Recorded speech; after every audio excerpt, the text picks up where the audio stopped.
Hello friends, welcome to our digital blogger. Today we are going to talk about two big guns, Zerodha and IIFL. Zerodha is one of the prominent discount broking firms in India, while India Infoline or IIFL has a big name when it comes to full service stockbroking. Let's see how they fare against each other. Let's get started.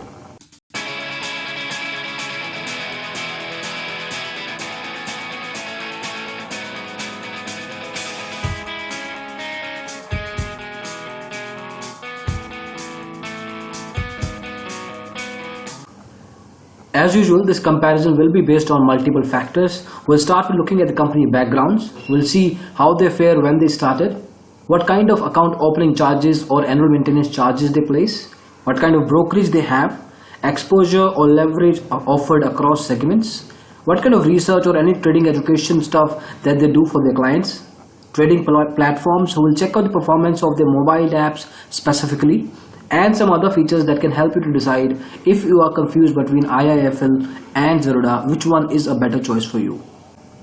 Starting from the company background, Zerodha is a discount broker. In fact, they brought the concept of discount broking in India. They were established in the year 2010, and by now they've got few distribution centers or form collection centers across metro cities of the country. However, if in case you're looking for some sort of offline help, you can expect bare minimum from these centers. IIFL or India Infoline on the other hand is a full-blown full-service stockbroking house established back in the year 1995, and today they've got a network of sub-brokers and franchise offices in 4,400 locations of the country. So there you can expect that there is an office or a branch around your location even if you're living in a third or a fourth tier city.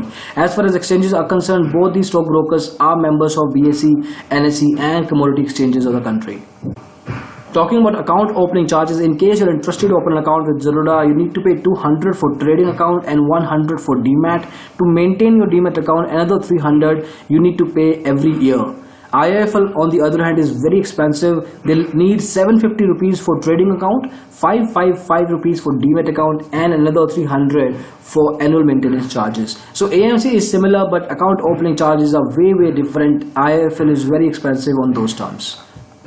Moving on to brokerage now, comparing a discount broker with full service stockbroker on brokerage charges doesn't really make much of a sense, simply because IIFL as a full service broker gives you a lot of services, gives you tips, recommendations and customer service at a decent level.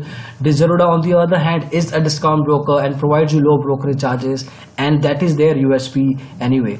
However, if you compare these two stockbrokers, IIFL charges you 0.5% of your trade value for equity delivery. That means if you're trading for 1 lakh rupees, you need to pay 500 rupees as brokerage charges plus taxes. When it comes to Zerodha, they don't charge you anything. The brokerage for equity delivery is free. You just need to pay taxes for your trades. Everywhere else, every other segment, the maximum cap of brokerage is 20 rupees. It cannot go beyond that. It can be less than that, but there is no way that your brokerage charge for particular trade in any segment whatsoever can go beyond 20 rupees. IIFL on the other hand charges you consistently on a high side. For example, equity options is placed at 100 rupees per lot, which is super expensive. But at the same time, having said that, IIFL is a full service broker house and they will definitely charge you a premium brokerage rate. Moving on, let's talk about the exposure or leverage. Now if you're trading with IIFL, they will give you an exposure of 20 times for intraday. For example, in case you have a trading account balance of 10,000 rupees, you can trade up to 2 lakh in your intraday trades. When it comes to Zerodha, that particular limit is up to 50,000. For people who don't know the concept of exposure or leverage, it's basically a small loan provided by the stockbroker to the client depending on the opportunity and trading behavior. If you look at other segments, Zerodha gives you a consistent sort of an exposure of 5 times and it can go up to 20 times for equity, future and options. In case of IIFL, it barely gives you exposure across other segments except of course equity intraday. So you have to figure out which particular segment you are looking to trade in, and based on that you can pick out one out of these two stockbrokers. Now moving on, let's talk about the customer service. Now this is one aspect generally overlooked by people at the very start, but it comes very handy at crucial opportunities. So in case you're looking to open an account with a full service stockbroking house such as IIFL, then the expectations from the customer service point of view can be really high. It's a reasonable assumption. As far as the number of channels are concerned, they are limited. Email support, phone and offline branches is all you get, but they also have some sort of handle when it comes to social media channels too. So IIFL, as far as number of channels are concerned, are limited, but the quality of resolutions, the turnaround time is fairly decent. However, if you talk about Zerodha, they are a discount broker, so the expectations can be bare minimum. If you look at the number of channels, they give you email support. They also have a phone that you can call up to. But if you're comparing offline branches with IIFL, we've given a green tick here, but you can actually disregard it because we are talking about 4,400 branches versus few 50-70 distribution centers. So Zerodha cannot be compared in case of customer service quality with a full service stockbroking house such as IIFL. Moving on, now let's talk about research and trading products. Now again, the concept and difference between full service and discount broking will come into picture. Zerodha will not provide you any sort of tips, recommendations or analysis as far as market is concerned. However, what they are doing for their beginner and intermediate clients is provide a lot of education towards building the basics and fundamentals of trading and investment, such as Varsity. Basically, it's a repository of chapters and tutorials that can help you to teach a lot of jargons with real life case studies. They've also got some other portals that help you to connect with heavy traders and experts, learn from their experiences and then place your trades. IIFL on the other side is a prominent research house. They've got a lot of experts sitting in TV channels, providing their recommendations on newspapers, journals. So you can trust IIFL's research in case you're looking for one. Talking about trading segments, they are equally placed, but IPO is one area that you cannot directly invest if you are a client of Zerodha. IIFL, however, gives you full-blown services and lot more other trading and investment products than they are listed here. Now finally, we move on and talk about some other features here. But before we do that, let's talk about specifically about their mobile app and see how it performs and what clients have to say about it. We're using Google Play Store for reference here. We will also talk to some of the clients of these stockbrokers to get the feel of the actual user experience of these mobile apps. Kite is the mobile app of Zerodha. If you look at the numbers, it's been rated at 4.2 by around 7,591 people. Out of these, around 10.6% of the users have rated the app at either 1 or 2.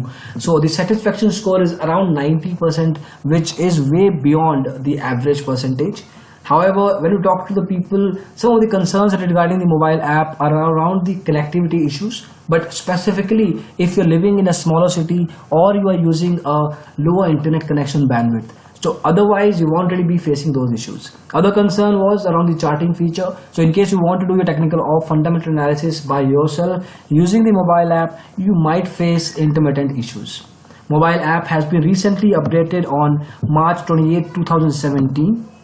Today we are recording this video on 30th of March, so it's been a couple of days. The app has been updated. The general frequency update cycle of Zerodha is 3 to 4 weeks. That's a decent number. Again, people who are using these mobile apps get to access new features and they also get rid of the bugs that were in the previous version.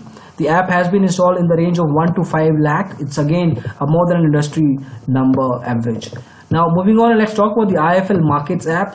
IIFL Markets app is one of the most prominent, most positively acclaimed sort of a mobile app. In every sort of upgrade they do, they provide a lot of other features on top of what exactly on the current customer base is using. It's been rated at 4.4 by around 19,000 users. The app negative percentage rating is around 7%. So the positive satisfaction score is 93%. In fact, this is the best score if you look at the overall stockbroking space in the country. In a way, we can say, looking at the numbers and also talking to the users, having done some 30-40 user interviews, we can say that IIFL Markets is probably the best mobile trading app. The only concern in this app is whenever they do some sort of an upgrade, they put in some other bugs that were not present in the previous version. But that is what generally happens in most of the other mobile apps too. But this is one area that IFL has not been able to outclass itself yet. They are still struggling with that particular problem. If you look at the numbers, the app has been updated on March 9th, 2017. In their case, the update frequency cycle is 4 weeks. That is 1 month. Again, this is a decent number. As long as the stockbroker is updating the mobile app within a range of 4 to 5 weeks, the app should be working fine. If you look at the installs, it has been installed by 5 lakh to 1 million users. Again, better than the industry numbers. So if you compare one-on-one with Kite and IFL Markets is definitely a far better mobile trading app than Zerodha. Now moving back to the comparison, if you look at some other features, now these might be important to you, this might not be, but there are areas, there are issues that are resolved by these people at the stockbroking level. So if you look at the IFL, they give you market tips. Being a full service stockbroker, they will also assign you a relationship manager who will work exclusively with you, helping you with your account, managing your portfolio, and telling you what to do, what not to do on a regular level. Similarly, you will get SMS alerts. These days, you will also get WhatsApp messages based on intraday and fundamental research IFL team too. So this is the overall sort of a comparison. We looked at different aspects. We checked out company backgrounds, we looked at the pricing part, account opening charges, we looked at the exposure, we looked at the customer service, we also had a look at the mobile app performance, and now we talked about some other features that can help you in figuring out which of these is a better choice. However, in case you're still not sure, you're still confused which one is a better one, or probably if there is a third one who can suit up with your preferences, what you can do is check out this link, ourdigitalbroker.com/free callback broker choice. Put in your details there and we will set up few callbacks for you as per your preferences. This is it for the video. Thank you so much for watching it. We hope you liked it. In case you did, please go ahead and press the thumbs up button. We'll really appreciate that. Thank you so much again. Have a great time. Bye bye.